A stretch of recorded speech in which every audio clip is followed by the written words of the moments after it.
Kata orang, wang bukan segalanya. Ada orang yang mempunyai banyak wang dan harta, tapi hidupnya tak bahagia. Namun, tanpa wang, hidup pun boleh jadi semakin rumit dan membuatkan kita mudah rasa cemas dan bimbang. Wang tetaplah kita perlukan dalam kehidupan seharian kita.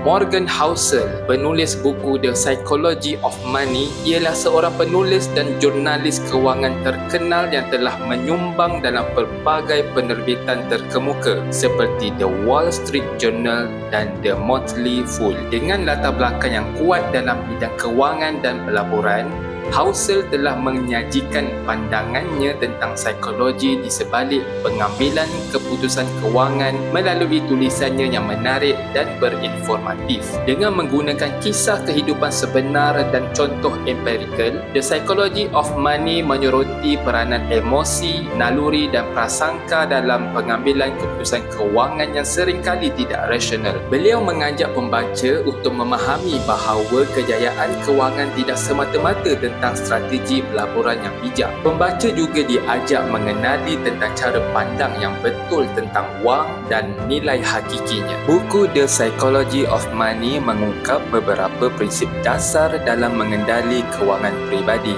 termasuk pentingnya kesabaran, disiplin dan pengendalian risiko yang bijaksana.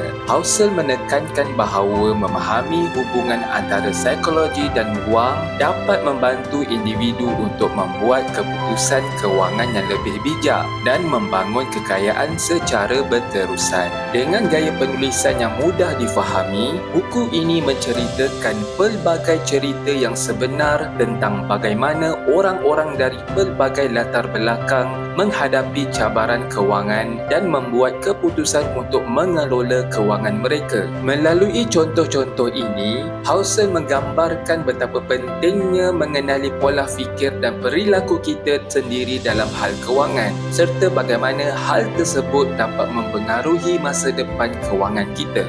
Okey, baik. Sekarang kita bincang apakah kelebihan buku The Psychology of Money. Salah satu kelebihan utama daripada buku ini ialah cara Housel menggambarkan konsep-konsep kompleks psikologi dan kewangan dengan cara yang sederhana dan mudah difahami. Beliau menggunakan contoh-contoh sebenar yang membuat pembaca dapat menghubungkan gagasan-gagasan ideanya dengan pengalaman hidup seharian mereka. Buku ini juga memberikan pemahaman yang mendalam tentang bagaimana emosi dan perilaku manusia dapat mempengaruhi pengendalian kewangan, memberikan pembaca pemahaman yang lebih baik tentang hubungan kompleks antara psikologi dan kewangan. Kekurangan buku The Psychology of Money.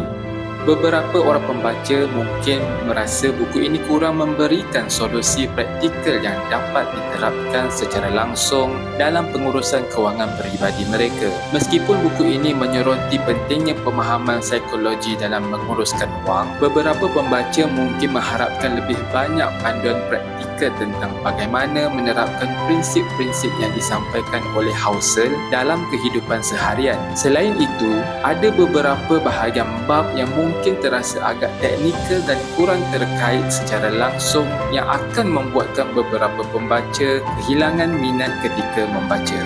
Walau apapun pandangan dan ulasan yang dikemukakan di dalam video ini, anda disarankan untuk membaca buku The Psychology of Money dan menilainya sendiri. Pastikan subscribe channel Planet Buku untuk video-video ulasan buku yang akan datang.